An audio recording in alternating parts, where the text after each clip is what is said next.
Reflecting from my podcast, life is unpredictable, and quite often we are guilty of living it freely. I have always been someone who's walked in faith as much as possible to get by, because for the most part, as little as I can remember about my life, I've had to work very hard to accomplish things and to be able to provide for my son, Elon. If you're an avid listener to the show or you know me personally as a friend or acquaintance, the truth and reality is that you probably know more about me than I know intimately in this exact moment about myself. Last year, I was diagnosed with lymphoma, and you're aware that I received a stem cell treatment with cells from my sister that was successfully able to put me in remission. Apparently, and I'm saying apparently because everything I am relating is what was told to me by my doctor and my husband, who endured this experience.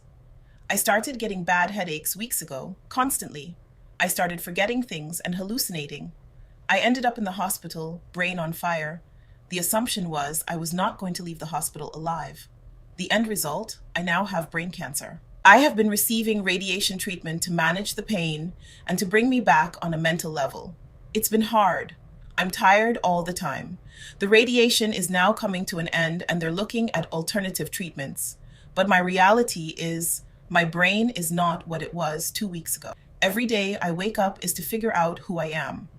I have to physically be assisted by my husband to do everything. I try to recall basic memories to tell me the story of my life. I have conversations with friends during the day who help me to remember who I am.